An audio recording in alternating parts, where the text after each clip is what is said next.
Ya, buat yang belum tahu telepati itu apa, telepati itu ya sederhananya adalah kita mengirimkan pesan jarak jauh ya tanpa harus komunikasi langsung, atau kita menerima pesan secara jarak jauh tanpa harus komunikasi langsung.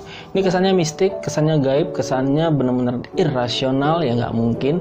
Tapi pertanyaan saya gitu, apakah Anda setiap hari menggunakan HP? Oke, yang kadang menggunakan HP, WA, Telegram, ya SMS, everything lah ya, Facebook. Nah, pertanyaan saya, apa yang mengantarkan gelombang itu sehingga menjadi kita bisa menerima tulisan, ya kita bisa menerima suara, kita bisa menerima gambar, kita bisa menerima video yang bergerak. Apa yang menyampaikan itu? Yang menyampaikan itu adalah gelombang. Bagaimana cara mengirimnya gitu? Karena ada antena. Ya, ada antena yang bisa menerima dan bisa mengirimkan gelombang itu sehingga diubah menjadi teks, diubah menjadi tulisan, diubah menjadi video, diubah menjadi suara. Sehingga kita bisa jadi video call atau misalnya ngobrol via phone. Nah, apa yang menyampaikan itu? Gelombang.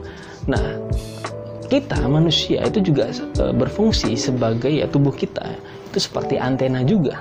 Ya, antena bisa ngirim, bisa nerima juga. Nah, itu adalah konsep dasar dari telepati. Kita bisa ngirim, kita bisa nerima, dan dalam aplikasinya nyatanya seperti yang sudah saya jelaskan di video yang lain, ini bisa kita gunakan untuk membereskan konflik tanpa harus sekali lagi tanpa harus berkomunikasi secara langsung. Insya Allah konfliknya itu akan lebih mudah untuk reda gitu, akan lebih mudah untuk bisa cincai ya, akan lebih mudah untuk bisa islah. Ya, ini adalah cara yang ilmiah. Ada yang bilang ini nggak ilmiah, cuman yang namanya dunia sains itu biasa ya, ada khilafiyah atau perbedaan pendapat itu biasa. Cuman menurut pengalaman saya dan banyak sekali orang, beribu-ribu orang atau mungkin jutaan orang, ini memang berhasil. Metode yang paling yang sering dipakai mungkin metode dari De Silva Mind Controlling. Nah, itu bisa dipelajarin. Cuman saya menemukan ada beberapa hal yang perlu disesuaikan, direvisi setidaknya dalam kasus saya. Nah, supaya bisa lebih halus, supaya bisa lebih aman. Kata lebih aman ini maksudnya supaya nggak bisa dimacem-macemin. Nanti karena bisa berubah jadi ilmu pelet lah, ilmu santet, ilmu pengasihan dan lain sebagainya, sehingga ini malah merusak atau melanggar privasi orang, jadi wasilah atau sarana untuk menjalimi orang. Nah, ini yang kita cegah dalam ilmu telepati spiritual versi yang saya kembangkan. Nah, itu. Nah, telepati ini tuh banyak versi. Setidaknya ada 3 versi. Ya. Yang pertama versi budaya. Jadi misalnya aji-ajian ya, semar mesem lah, semar kuning dan lain sebagainya, itu ya ilmu pelet ya, ilmu pengasihan gitu. Ya, dan setiap daerah itu punya namanya masing-masing, tapi intinya itu ilmu pengasihan.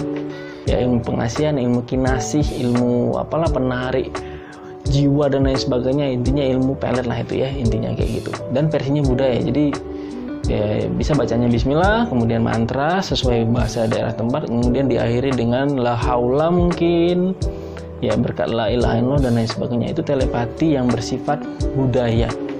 Tapi telepati yang sifatnya ini sifatnya maksa. Ibarat kita masuk ke dalam pintu, ya masuk mau ke rumah orang nih, gedor-gedor pintu, terus kita tendang pintunya sampai benar-benar hancur dan rusak, dan kita paksa terus kita ngerampok pemilik rumahnya. Ini menurut saya kayak gitu, karena ini terjadi tanpa izin dari yang punya batin ya. Jadi orang-orang itu menggunakan ilmu pelet versi budaya ini untuk memaksa orang menyukai dia, dipaksa. Oke, ini menurut saya. Kemudian telepati yang kedua adalah jenis telepati yang ilmiah. Ilmiah maksudnya gimana? Yang bisa yang hasil dari penelitian orang-orang barat ya, secara ilmiah, para ilmuwan, dan kemudian dirumuskan bahwa ternyata ada cara yang lebih mudah, lebih logis, yang lebih ilmiah dan bisa dilakukan siapa saja. Tapi kelemahan dari telepati yang versi ilmiah ini karena tidak ada standar moral ya, jadi bisa digunakan siapa saja dengan niat yang baik atau niat yang jahat. Ya, kebanyakan banyak juga yang menggunakannya untuk niat jahat. Jadi saya pernah belajar 2 hal ini, yang telepati versi budaya, telepati versi ilmiah, dan saya masih menemukan kelemahan ya. Kemudian yang ketiga adalah telepati versi spiritual. Telepati versi spiritual adalah metode telepati yang bertujuannya hanya untuk hal-hal yang baik, hanya untuk hal-hal yang positif, dan tidak bisa digunakan untuk hal-hal yang negatif. Nah, telepati yang ketiga adalah jenis telepati yang saya kembangkan untuk memecahkan problem antar manusia jarak jauh tanpa harus berkomunikasi langsung. Saya menamakannya dengan TOR, ya, The Triangle of Reality, metode ampuh bereskan problem antar manusia jarak jauh. Dan metode ini sebenarnya secara nggak sengaja saya temukan, ya, ketika dulu saya punya masalah yang besar menurut saya, dan ya dengan orang yang terdekat juga, dan saya nggak sanggup mengatasinya selama bertahun-tahun. Saya menggunakan persuasi, saya berusaha sampai ribut dan lain sebagainya, nggak beres juga. Tapi dengan metode ini alhamdulillah jadi cair, ya. Dan metode ini udah saya share sejak mungkin sekitar 2011-2012 gitu, dan efeknya itu luar biasa, sehingga akhirnya secara resmi saya launching pada tahun 2013, ya. Awalnya via phone aja, ya. Kemudian alhamdulillah menyebar sampai sekarang, ya. Ada TOR online course, jadi Anda bisa belajar via course juga. Ada yang masterclass, ya, versi yang 2 hari, ada kalau nggak salah workshop yang versi 1 hari. Yang intinya adalah Anda bisa dengan izin Allah membereskan problem-problem Anda tanpa harus berkomunikasi secara langsung. Dan aplikasinya ini bisa banyak, ya. Bisa ada yang menggunakannya untuk membereskan masalah antar kampung, ya, pemilihan kades. Ya, ada yang menggunakannya untuk adiknya atau saudaranya yang terkena gangguan jiwa supaya lebih tenang, ya, tanpa harus komunikasi langsung. Ada yang menggunakannya untuk menyelamatkan calon suaminya, ya, calon suaminya dari wanita-wanita yang menggunakan dukun.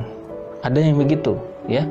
Ada yang menggunakan untuk apa, ya, itu tadi yang saya ceritain di video yang lain, yaitu dia menggunakan untuk supaya suaminya jadi bagus, ya. Suaminya yang kelakuan yang buruk, jarang sholat dan lain sebagainya, tiba-tiba jadi baik, tiba-tiba jadi ada yang rajin sholat, mulanya malas kerja, kemudian jadi rajin kerja. Nah, ini kasus-kasus ini banyak banget yang terjadi selama saya sharing The Triangle of Reality, metode ampuh bereskan masalah atau problem antar manusia jarak jauh. Ini telepati ini bahasan yang menarik, dan mudah-mudahan ini bisa memberi masukan pada Anda bahwa ada loh cara yang nggak harus berantem, ya, baku hantam sampai masuk pengadilan dan lain sebagainya, dan insya Allah work, ya. Anda hanya perlu belajar cuma berapa jam doang, dan insya Allah bisa gitu. Dan saya berharap ini Anda berjodoh dengan metode ini, dan semoga bisa jadi wasilah untuk beresnya problem Anda. Saya Fahmi Arfadaulay, sekian dulu. Semoga bermanfaat dan salam.